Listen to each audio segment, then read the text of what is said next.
প্রিয় দর্শক, আসসালামু আলাইকুম। তো আপনারা যে আমটি দেখতেছেন, এই আমটির নাম হচ্ছে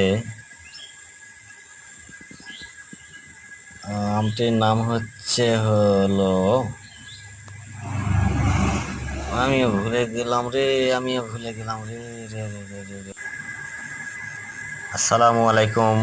তো প্রিয় ভাই ও বন্ধুরা, আপনারা যে আমটি দেখতেছেন, এই আমটির নাম হচ্ছে রূপালী। তো এটি প্রচুর ধরে থাকে আমের গাছে। তো দেখেন আপনারা নিজেই কি পরিমাণে আম ধরছে। না দেখলে বিশ্বাস করতে পারবেন না যে এত আম ধরছে আর কি। তো আমাদের এই নওগাঁতে প্রচুর পরিমাণে আম হয়ে থাকে।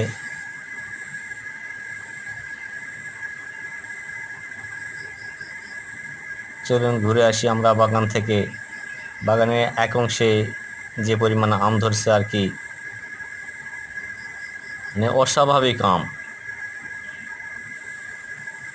কিন্তু আমে একটু বিষ ব্যবহার করা লাগতো। এই দেখতেছেন আমের গায়ে কিছু দাগ আছে, এটি মাকড়ের দাগ।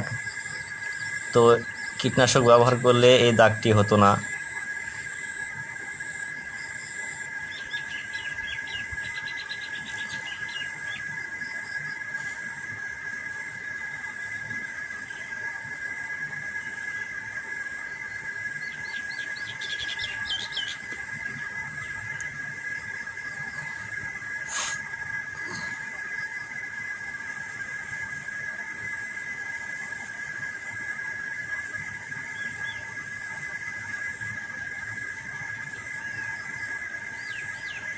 তো শেষ পর্যন্ত ভিডিওটি দেখতে থাকুন, আর নতুন নতুন ভিডিও পেতে চ্যানেলটিকে সাবস্ক্রাইব করে রাখুন।